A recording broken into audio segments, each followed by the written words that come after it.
Mes rêves, quand j'étais enfant, étaient plutôt bizarres, d'après ce que je m'en souviens. Je rêvais d'abord d'avoir des pouvoirs des pouvoirs surnaturels. Ensuite, je voulais être le meilleur dans les jeux vidéo. Puis, plus tard, je voulais devenir un chauffeur d'autobus parce que j'aimais prendre l'autobus puis regarder le chauffeur comment il conduisait.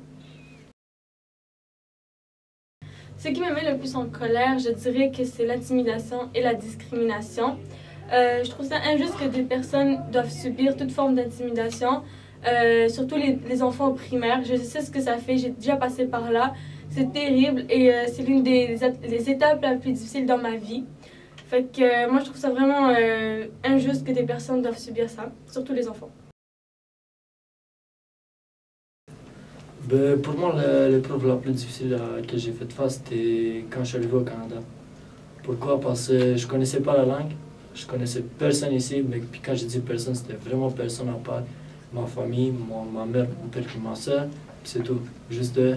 Puis j'ai dû commencer à connaître du monde, puis comment connaître du monde si on connaît pas la langue? J'avais besoin de parler la langue, puis je parlais pas la langue, puis c'était vraiment une épreuve, là, c'était difficile. Pour moi, la famille, elle représente tout.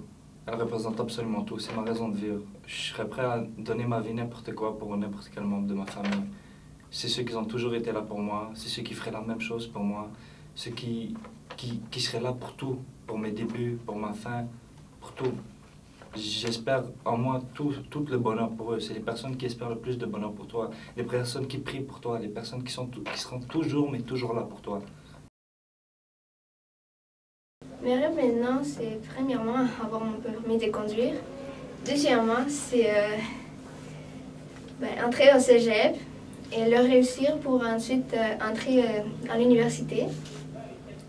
Et finalement, c'est revoir ma famille qui est au Mexique. Ma plus grande peur, je dirais que ça serait de perdre mes êtres chers que j'aime, de perdre mon amoureuse, de perdre ce que je tiens beaucoup à cœur, ce qui m'aide à continuer ma vie. Pour moi, après la mort, c'est sûr qu'il y a une vie.